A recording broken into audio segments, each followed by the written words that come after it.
ካለምን እስቲ ካለ ስራ በሉ። አሁን የሚያዘምረን የእግዚአብሔር ፍቅር ነው። የሚያጸልየን የእግዚአብሔር ፍቅር ነው። ወጣትነታችን ሌላ ቦታ እንዳይውል የሚያደርገው የእግዚአብሔር ፍቅር ነው እንጂ ማስጠንቀቂያ አይደለም። ሰምታችሁኛል?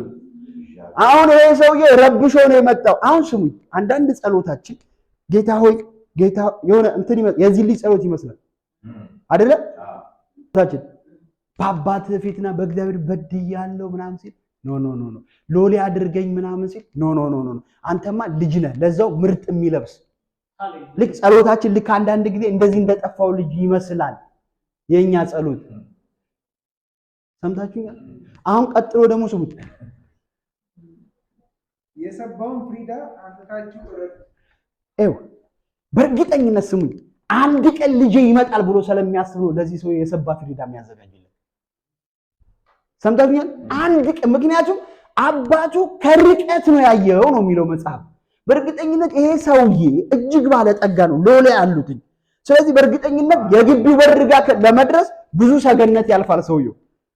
ስለዚህ ልጄ ይመጣ ይሆን እያለ ግቢውን ከፈት አድርጎ ጠዋት ይወጣል። አይታይታ ዛሬም ቀረ ብሎ ይመለሳል። ዛሬም ቀረ እያለ ይመለሳል። ስለዚህ ለሚመጣው ልጁ የሚታረድ ፍሪዳ አዘጋጀለት። አሁን ፍሪዳ ካልታረደ አሕዛብ መግባት አይችልም። ፍሪዳ ካልታረደ አሕዛብ መግባት አይችልም። ኢየሱስ መስቀል ላይ ካልታረደ እኛ አሕዛብ ከአይሁዳውያን ጋር መግባት አንችልም። አንድ ሰው የመታረድ አለበት። ስለዚህ ለሚመጡት አሕዛብ አንድ ቀን ሲገባቸው ነው የሚለው ሮሜ ምዕራፍ 2 ሮሜ ምዕራፍ 1 ከቁጥር 18 ጀምሮ እኮ የአሕዛብ ቅሽምና ነው በዘመኑ ቋንቋ። ከዛ ምዕራፍ 2 ላይ የአይሁድን ቅሽምና ነው የሚያወራው። ምዕራፍ 3 ላይ ሁለቱም ከፍርድ በታች ናቸው ነው የሚለው። ሁለቱም አዳኝ እንፈልጋለን ሲሉ ከቁጥር 27 በኋላ በእምነት ነው አለ ጳውሎስ።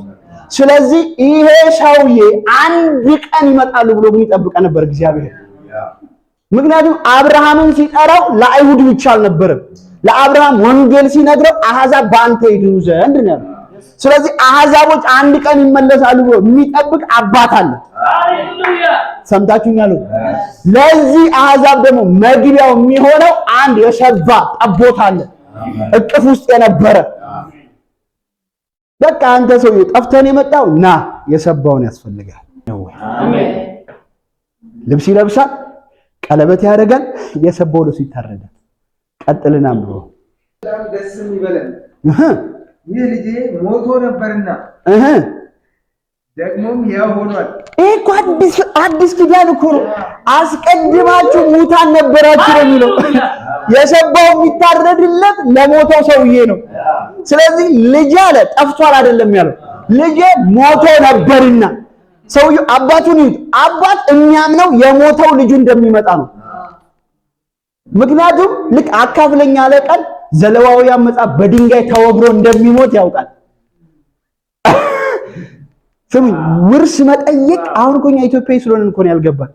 ታናሽ ሆነ ውርስ መጠየቅ ለአይሁድ እጅግ በጣም ከባድ ነው። ስለዚህ ኢየሱስ ደግሞ ሲነግራቸው የነበረው እዛ ጋር ለተሰበሰቡ አይሁዳውያን አይደለ? ስሙኝ፣ ሉቃስ የተጻፈው ለአሕዛብ ነው ባይዘ ለአይሁድ አይደለም። ኢየሱስ እንዴት ለአሕዛብ እንደመጣ ነው የሚናገረው ሉቃስ መጽሐፍ። ለዛ ነው ለቴዎፍሎስ የተጻፈለት። ሰምታችሁኛል? አሁን ልጄ ምን ነበር አለ? ሞቶ ነበር። አሁን ግን ምን ሆኗል አለ? ተመልሷል። ሩቅ የነበረው ሰውየው ደስታ በደስታ ነው። አባት ተደስቷል።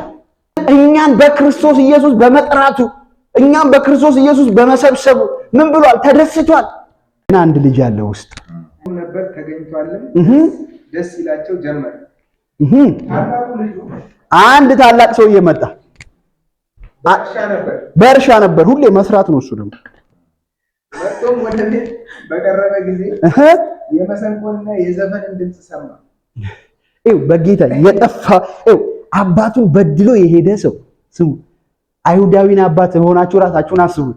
ኬፓ እዚህ ያደረገ አጭር ሱሪ ያደረገ ወይ አጭር ቀሚስ ያደረገ አይሁዳዊያን ሆናችሁ አስቡት። ልጃችሁ ውርስ ብሎ ሄዷል። አሁን ስትቀበሉበት የምትቀበሉበት አቀባበል አስባችሁታል? በእርግጠኝነት አይሁዳዊ ቢሆን ይወስደዋል፣ ቤተ መቅደስ ፊት ለሽማግሌዎች ይሰጠዋል፣ ውርስ ጠይቋል ይላል። በድንጋይ አስወግሮ ነው የሚያስገድለው። በማድረጉ ልክ ነው። ግን እጅግ በጣም ይለያል። ለወንበዴ ልጁ፣ ለሌባ ልጁ፣ ከጋለሞቶች ጋር ብር ለጨረሰው ልጁ ገለትን እያያችሁ ነው። ፌሽታ ነው፣ ደስታ ነው፣ ዘፈን አለ፣ የሰባው ታርዷል፣ እየተበላ ነው። አንድ ሰውዬ ዶማውን ምናምን ይዞ እየመጣ ነው። ዶማውን መስራት ይወዳል። የሚሰራው ደግሞ ብዙ ለማካበት አይደለም፣ አባቱን ለማስደሰት። አባቱ ደግሞ በሰው ስራ የሚደሰት አይደለም። ያርሳል፣ ይመጣል። እንዴት ለመስራት እንደሆነ በኋላ እናየዋለን። ባይዞ ይመጣል፣ ዶማውን ይዞ ያርሳል። አሁንም አርሶ ግን የአባቱ ሀብት የራሱ ንብረት እንደሆነ ቆጥሮ አይደለም የሚሰራው፣ አባቱን ለማስደሰት ነው የሚሰራው። አባቱ ደግሞ ምርጥ ባህሪ ያለው በስራ አይደሰትም። ሰምታችሁኛል? አሁን ስሙት። እንደያዘ ነው። ከብላቴናዎችም አንዱን ጠርቶ ይህ ምንድነው ብሎ ጠየቀ። ከአሽከሮቹ መካከል ናሲ ብሎ ወደ ዳር ወሰደው። ዶማውን እንደያዘ ቁንጣ አርጓል። ጭቃ በጭቃ ሆኗል። መስራት ይወዳል። አሁን አንዱ ሊጠራውና ምንድነው ብሎ ይጠይቋል። ስሙት። አሁን እርሱም ወንድም መጥቷልና በደህና ስላገኘው አባቴ የሰጠውን ብቻ አበለለት አለ። እሺ ተቆጣም፣ ሊገባም አልወደደም። አባቱን መጥቶ ለመነው። አሁን አባቱን ግራ አይታችሁታል። የጠፋውንም ይለምናል፣ ያኮረፈውንም ይለምናል፣ ያለ ስራም ይለምናል፣ ይሄንንም ይለምናል። አባቱ ለሁሉም እኩል ፍቅር አለው። አባቱን አይታችሁታል። አይ አንተ ደግሞ በስራ ነው የምታምነው፣ ወደዛ ሄዳል አለው። ወጣና ያንተ ስራ አይደለም ነው የሚለው። ስሙት። አሁን ለመነው አባቱ ምን ብሎ እንደሚለምነው ስሙት። እርሱ ግን መልሶ አባቱን እነሆ ይሄን ያህል ዓመት እንደ ባሪያ ተገዝቼልሃለሁ። ስሙ ልጅ ነው። ጭንቅላት ውስጥ ግን ራሱን እንደ ባሪያ ነው የሚቆጥረው። የመጀመሪያው ልጅ አባቱ ልጅ ነው ብሎ ነው የሚቆጥረው። ልጅየው ግን ባሪያ ነኝ ብሎ ነው የሚቆጥረው። የልጆቹ ዲፈረንስ ራሱ አይታችኋል። አሁን ስሙ በደምብ እኔ እንደ ባሪያ ሳገለግልህ ነው የሚለው። አባትየው ግን ኖ አንተ ልጄ ነህ ብሎ ነው የሚያስበው። አሁን ልጁን እንዲቀና ያደረገበት ትልቁ ምክንያት ራሱን እንደ ልጅ አልነበረም የሚቆጥረው፣ ራሱን እንደ ባሪያ ነው የሚቆጥረው። አይሁዳዊ ልጅ ናችሁ ብትሉት ድንጋይ አንስቶ ይወግራችኋል። ኢየሱስን እንኳን የተሰቀለበት ምክንያት ልጅ ነኝ ብሎ ስለመጣ ነው። እነዚህ ራሳቸውን እንደ ባሪያ አድርገው ነው የሚቆጥሩት። ሁሉ ጊዜ እግዚአብሔርን በመስራት ለማስደሰት የሚኖሩ ናቸው። ይሄ ልጅ አይሁዳዊ ነው። ለማስደሰት የሚጥር ሰውዬ ነው። ልጅ ሆኖ እየኖረ የሚኖረው ግን እንደ ባሪያ ነው። አኗኗሩ እንደ ባሪያ ስለሆነ የሚበላውም ገበታ ላይ አይመስለኝም። ይሄ ልጅ ቁጭ ብሎ የሚበላ የሚመስለኝ ያል ነው። ግን የለም እዚህ ጋር እንደ ባሪያ ተገዝቼልሃለሁ፣ ከትእዛዝህም ከቶ አልተላለፍኩም። ሰምታችኋል? እንደ ባሪያ ከትእዛዝህ ከቶ አልተላለፍኩም። እሺ እኔም ከወዳጆቼ ጋር ደስ እንዲለኝ አንድ ጠቦት እንኳን አልሰጠኸኝም። አሁን በደንብ ልጅ ነው የሚመኘው፣ ጠቦት ነው፣ ወሮ በላ ነው። ሲመጣ የታረደለት የሰባውን ነው፣ ፍሪዳውን ነው። ይሄ ግን እየሰራ አባቱን እያገለገለ የሚመኘው ራሱ ጠቦት ነው። ከጓደኞቼ ጋር አንድ ቀን እንኳን ጠቦት አርደህልኝ አታውቅም። አያችሁ፣ ባሪያ ነው ልጁ። አባቱ ግን ልጁን እንዴት እንደሚረዳው ስሙት። አሁን ነገር ግን ገንዘብህን ከጋለሞቶች ጋር በልቶ ልጅህ በመጣ ጊዜ የሰባውን ፍሪዳ አረድህለት አለው። እሺ እርሱ ግን አሁን ስሙን አባትየው ልጄ ሆይ አንተ ሁል ጊዜ ከእኔ ጋር ነህ፣ አንተ ሁል ጊዜ ከእኔ ጋር ነህ፣ ለእኔም የሆነ ሁሉ ያንተ ነው። ሰማችሁ? አባቱ ልጁን የሚረዳው ቤት ውስጥ ያለ ንብረት ሁሉ የልጁ እንደሆነ አድርጎ ነው። ደግሞ ትንሿ ጠቦት እንኳን የእሱ እንደሆነች የማያስብ ነው። ሁለቱም ልጆች አባታቸውን አያውቁትም። አባቱ ግን ሁለቱንም ልጆች ያውቃቸዋል። ይሄ ሁሉ ነገር ያንተ ነው። አሁን በደንብ ስሙት በደንብ። ዳሩ ግን ይህ ወንድም ሞቶ ነበር፣ ያው ሆነ። እሺ ያው ስለሆነ እሺ፣ ጠፍቶም ነበር ስለተገኘ ደስ እንዲለን ፍስሐም እንድናደርግ ይገባልና አለው። አሁን የትልቁ ልጅ ትልቁን ቅሽምና ላሳያችሁ። ስሙ በደንብ ስሙኝ፣ መጀመሪያ ታናሹ ልጅ ሲጠይቅ ለሁለቱም ነው አካፈላቸው የሚለው። ልጁ የተካፈለው አለ፣ አንድ በል የተካፈለው አለ፣ ተካፍሏል። የተካፈለውን እንኳን የራሱን ንብረት እንደራሱ አይቆጥርም። ሁለት በሉ። ቤት ውስጥ ስለሚኖር የአባቱ ምክትል ነው። አባቱ የሌለ ቀን በንብረቱ ላይ የሚያዘው እሱ ነው። ይሄ ልጅ ግን የአኗኗሩ እንደ ባሪያ ነው። ይሄ ሰውዬ አይሁዳዊ ነው፣ አሊያም ደግሞ አንድ ጴንጤ ነው። ሁሉ በክርስቶስ ምን ብሎናል? ተሰጥቷል። አሁን እሺ ጴንጤ ሲጸልይ እንደተሰጠው ነው ወይስ እንደሚቀበል ሰው ነው? አሁን ይሄ ሁለት ነገር አለው። መጀመሪያ አይሁዳዊ ነው፣ ከመስቀል በፊት አይሁዳዊ ነው። ከመስቀል በኋላ አንድ ጴንጤ ነው። ምክንያቱም ጴንጤ ስሙኝ በገበታ መካከል ተቀምጦ እርሱት የሚጠብቅ ነው። ልጅ የአባቱ ንብረት በሙሉ በደንብ ስሙኝ ለኔ የሰጠኸኝን ሰጥቻችኋለሁ አላለም ኢየሱስ? አላለም እንዴ? ያ ማለት እኮ የኢየሱስ ክርስቶስ የሆነ ሁሉ በክርስቶስ የኛ ነው። አሁንስ የኛ እንደሆነ ነው የምንኖረው። ኢየሱስ አገልጋይ ከሆንኩ ጌታ ሆይ ይሄን ልጅ ፈውሰው።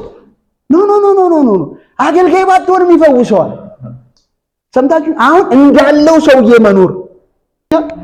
ይሄ ልጅ ንብረቱ ላይ በጠቅላላ ማዘዝ መብት አለው፣ ግንስ ይመኘው አንተ አትሆንም አትረባም ብሎ አባትየው ግን አልገፋውም። አባትየው እጅግ በጣም ፍቅር ያለው አባት ነው። የቆሸሸውንም ስሞ የሚያነጻ ነው። ባይዘይ በደንብ ስሙ። ያ የጠፋው ልጅ እኮ እስከ ቆሻሻው መጥቶ ልብስ፣ ቀለበት ምናምን የተደረገለት እኮ ዝም ብሎ እንዳይመስል እስከ ቆሻሻው መጥቶ ያቀፈው ሰው እያለ ያቀፈው አባት ደግሞ የሳመው ቀን ቆሻሻው ንጹህ ይሆናል። አሁን ጸድተን አይደለም ኢየሱስ ያገኘን፣ ነጽተን አይደለም ኢየሱስ ያገኘን፣ ተቀድሰን አይደለም ኢየሱስ ያገኘን፣ ገዳም ውስጥ አይደለም ኢየሱስ ያገኘን። ኢየሱስ ያገኘን እንደ ቆሸሽ ነው። ግን የነካን ቀን፣ የሳመን ቀን፣ ያቀፈን ቀን ሰምታችሁኛል ወይ? ምክንያቱም ኢየሱስ ልዩ ባህሪው ምንድነው ካላችሁ የኛ ኃጢአት አያረክሰውም። ልዩ ባህሪው የኛ ኃጢአት ምን አይለው? እስቲ ኃጢአት ያረክሰውም ብሎ ለምን መሰለ? ኢየሱስ ማንኛውም አይሁዳዊ ኃጢአት ያረክሰዋል። ለዛ ነው ለምጻም ሲያይ ይሮጣል። ሪዝን ሲባል ለምጹ ያረክሰዋል። ለምጸኛውም ለምጽ የነካውም ሰውዬ እኩል ናቸው መንጻት እስከሚያደርጉ። ይሄኛው ጌታ ግን ወክ ሲያደርግ ከተራራ ወርዶ 5 6 7ን አስተምሮ ሲወርድ ምዕራፍ 8 ማቴዎስ ምዕራፍ 8 ላይ የሚመጣው አንድ ለምጻም ሰውዬ ነው። ይመጣና በጌታ በኢየሱስ እንዳነካኝ አይለውም ኢየሱስ። ልታነጻኝ ትወዳለህን ሲል አንድ መልስ መልሷል ኢየሱስ። እወዳለሁ ይልና ንጻ ብሎ ነካው ነው የሚለው። በደንብ ሲብራራ ግን አቀፈው።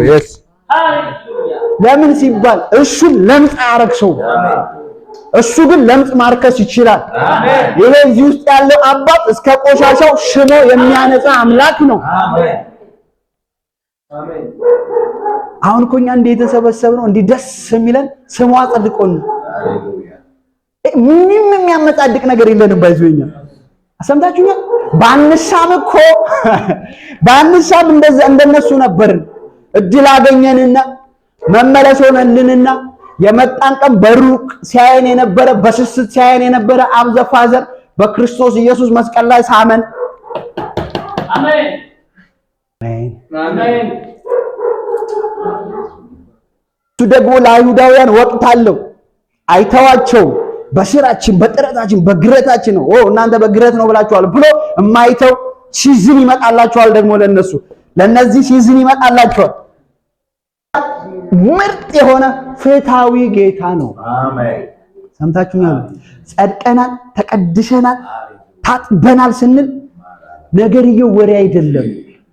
በደንብ ስሙ። እዚህ ቤት ሁሉ ጊዜ ጌታ እስኪመጣ የምናወራው ጸድቀናል፣ ተቀድሰናል፣ ታጥበናል። ኧረ እነዚህ ሰዎች ትምህርት ቀይረዋል፣ አንቀይርም። ኧረ እነዚህ ሰዎች ትምህርት የላቸውም ወይ? ሌላ የለንም። ይሄን ብቻ ነው የምናወራው። ምክንያቱም አያልቅም። አሁን ያጥሩብኛል። አሁን ለሊቱ ሙሉ አስተምር ብትሪ አስተምራለሁ፣ ጸልያለሁ፣ አስተምራለሁ። አያልቅም። እሱ ራሱ አያልቅም። ስለማን ነው የሚያወራው? ስለ አባት ነው። ጀግና አባት፣ አፍቃሪ አባት። ለዛ ነው እግዚአብሔር የራሱን ፍቅር ያስረዳ ዘንድ ነው የሚለው መጽሐፍ። በደንብ ስሙ። ኢየሱስ ክርስቶስን መስቀል ላይ እግዚአብሔር የገደለው ለምሳሌ እኔ በጣም ካፈቀርኩኝ ደብዳቤ ጽፌ ነው የምልከው ማናገር ካቃተኝ አይደለ? እሺ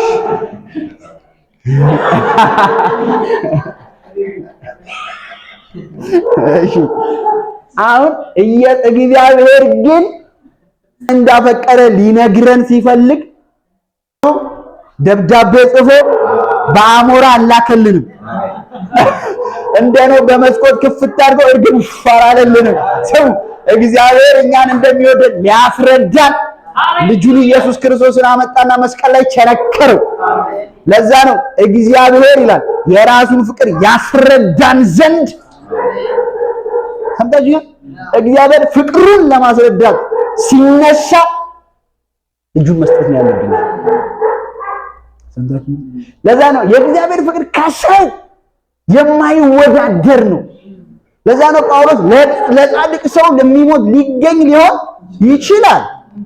ድንገት ነው እሱ። ድንገት ልክ አሁን ኢትዮጵያ ውስጥ ማን ተጠራለ? አፄ ቴዎድሮስን ድንገት ነው እሳቸው አይደል? ድንገት ነው። ስለዚህ እንደው ለመልካም ሰው ለወንድሙ፣ ለአጎቱ፣ ለሀገሩ የሚሞት ሰው ድንገት ልታገኝ ትችላለህ። እርሱ ግን ድንገት አይደለም፣ አስቀድሞ ታስቦ የነበረ ጊዜው ሲደርስ ሊታረድ የመጣ ለራሱ አይደለም፣ እኔና እናንተን ለማጽደቅ። አባታችን እንደዚህ አይነት ፍቅር አባት ነው። ፍቅር አይደለም ታዲያ? የጠፋው ልጅ በቃ እንደ ጠፋው ልጅ እንዳትሆን ጠፍተህ እንዳትቀር የሚባል መዝሙር በጌታ ስም አትዘምሩ። እንኳን በኋላ እዛ ውስጥ የሚዘመረው ስለ ጠፋው ልጅ ሳይሆን ስለ ጀግናው አባት፣ ፍቅር ስለሆነው አባት፣ ጠፍቶ የነበረው ልጅ እቅፍ አድርጎ ያለ ስላነጻው ልጅ አባታችን እንደዚህ ነው። ሰምታችሁኛል? በቃ ይሄ ልጅ ገባ። በእርግጠኝነት ቀጥሎ ቢሆን ታሪኩ ሎሌዎቹንም ወደ የስራቸው አሰማራቸው የሚል ይኖራል። ምክንያቱም ልጅ ነዋ። በሉ እንግዲህ አባቴ ደክሞታል፣ ይሄንን አንተ ስራ፣ ያንን አንተ ስራ፣ ይሄንን ስራ ይልና እሱ ወደ ቤት ይመለሳል፣ እነሱ ወደ ስራ ይሄዳሉ። ሰምታችሁኛል? ይሄኛው ልጅ ደግሞ አሁን ስለገባው ይሄኛው ታናሽ ልጅ ከመጣ በኋላ በቃ ሎሌ ሆናለሁ ብሎ ነበር፣ ግን አትሆንም ተባለ። ወደ መጀመሪያ ኦቶሪቲው ተመለሰ። ልብስ ለበሰ፣ የተሻለውን ለበሰ፣ ቀለበት አደረገ፣ ፊልም ያረደ። እሺ ከዛ በኋላ ሁሉንም ስራ ካሰማራ በኋላ ይሄኛው ብድግ ብሎ ሊሄድ ሲል እንዲህ ቅድም ተነግሮ የለን እና ልጅ ነው ወደ ቤት ተመለሰ ተነግሮታል። አሁን ሁለቱንም ነው ያስተማራቸው አባትዬው። ስለዚህ የኔ ሁሉ ያንተ ነው። ስለዚህ ዝም ብለህ አትስራ፣ አትጠራ፣ አትጋር። ሎሌዎች ምክንያት ስሙ። አሁን ብዙ ጴንጤ ይጤው ብዙ ክርስቲያን የተሸወደውን ነገር ልንገራችሁ። ሜምፊቦስቴ ይባል ታውቃላችሁ? ሜምፊቦስቴ ንጉስ ቤት ከመጣ በኋላ እግሩ አልዳነም። ድኖር እግሩ አልዳነም። ለምን እንደሆነ ታውቃላችሁ? እኔ ራሴ ሰርቼ ልብላ እንዳይል እኮ ነው። ከዚህ በታች ነው ሽባ የሚለው መጽሐፍ አይደል? ከዚህ በታች ሽባ ነው፣ ግን በምን ፊት ይቀመጣል? በንጉስ ፊት። የሱ ንብረት በጠቅላላ ተመልሶለታል አይደለ? የተወሰደበት የመጣው ከሎዶባር ነው። ሎዶባር ማለት ቆሻሻ መንደር ማለት ነው። ከዛ ተጠራ መጣ።